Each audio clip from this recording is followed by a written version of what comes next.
બળદે વાઘ ભગાડ્યો. ખળખળ કરતી એક નદી વહેતી હતી. બાજુમાં એક મોટું મેદાન હતું. તેમાં લીલુંછમ ઘાસ ઉગ્યું હતું. ત્યાં રોજ 3 બળદ ચરવા આવતા. એમાં એકનું નામ કાળિયો, બીજાનું નામ ધોળિયો અને ત્રીજાનું નામ ભૂર્યો. 3 બળદ એકદમ સંપીલા. એકવાર શિકારની શોધમાં નીકળેલા વાઘે આ બળદ જોયા. વાઘને થયું, વાહ, આજે તો મોટો શિકાર હાથ આવી ગયો. તે ધીરે ધીરે બળદોની નજીક જવા લાગ્યો. બળદોનું ધ્યાન વાઘ તરફ ગયું. 3એ પળવારમાં નક્કી કર્યું કે આપણે સંપીને વાઘનો સામનો કરીએ, નહીતર તે આપણને મારી નાખશે. ત્યાં તો વાઘે આવીને કાળિયા બળદ પર હુમલો કર્યો. ત્યાં તો ધોળિયો અને ભૂર્યો બંને નજીક આવી ગયા અને વાઘને ઘેરી લીધો. શિંગડાથી તેનો સામનો કર્યો. વાઘ તો કંઈ ન કરી શક્યો ને તે ઊભી પૂંછડીએ ભાગી ગયો. પછી તો ધુઆ પુઆ થયેલા વાઘે બળદોનો બદલો લેવા શિયાળને બધી વાત કરી. વાઘે શિયાળને કહ્યું, 3 બળદ અહીં ચરવા આવે છે, પણ તેઓ સાથે જ હોય છે ને સાથે જ રહે છે. તેમને તું જુદા પાડ તો મારું કામ થાય. શિયાળે એક યુક્તિ ગોઠવી. 3 બળદ પાસે જઈને તેણે કહ્યું, હું આ જંગલમાં નવો છું. શું તમે મને તમારો મિત્ર બનાવશો? બળદોએ એકબીજાને પૂછીને હા પાડી. પછી તો શિયાળ બળદો સાથે રહેવા લાગ્યો.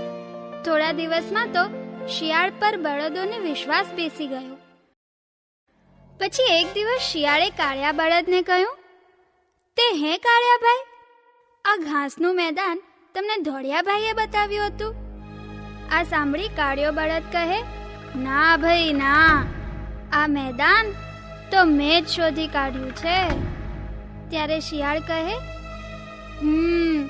તો એ તમારું ખોટું દેખાડે છે એમ જ ને. કાળિયાને આ ગમ્યું નહીં. એણે ધોળિયા સાથે ન બોલવાનું નક્કી કર્યું.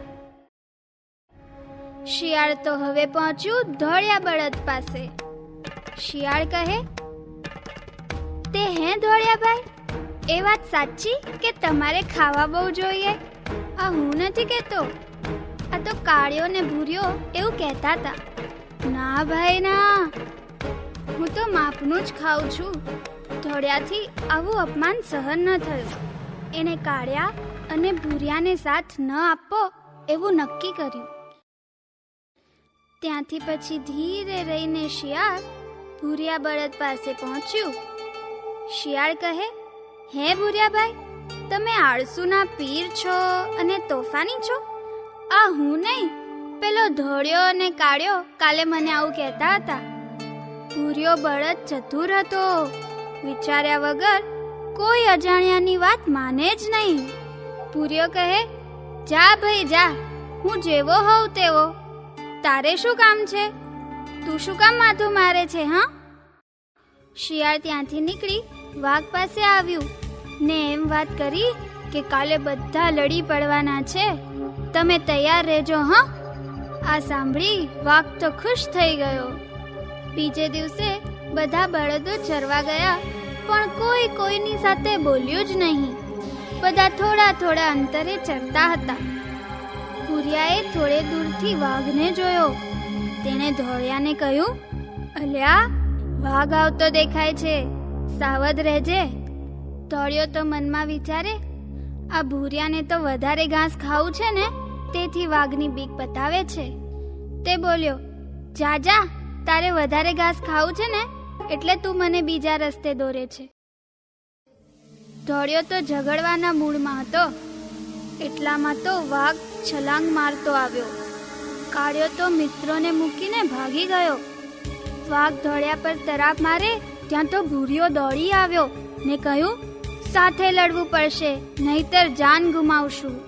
ધોળિયાને ખૂબ પસ્તાવો થયો ને પછી તો બંને બળદે વાઘનો સામનો કર્યો.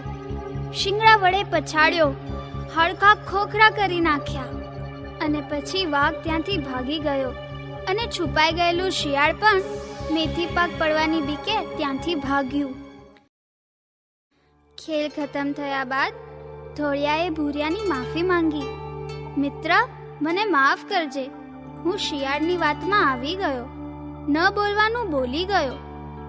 ભૂરિયો કહે, ના ના, મને એવું કાંઈ નથી. આપણો સમ તૂટે નહીં એ આપણે જોવાનું છે. સમ છે તો જ આપણે બળવાન છીએ. ત્યાં સુધીમાં કાળિયો બળદ પણ આવ્યો. તેને પણ આખી વાત સમજાઈ. તેણે પણ માફી માંગી ને સંપીને રહેવાની પ્રતિજ્ઞા લીધી. પછી તો ફરીથી ત્રણેય બળદ સાથે ઘાસ ચરે ને પાણી પીવે અને એમ સૌ આનંદથી દિવસો પસાર કરવા લાગ્યા. તો બાળ મિત્રો, આ પરથી બોધ મળે છે કે જે સંપીને રહે છે તેની રક્ષા થાય છે.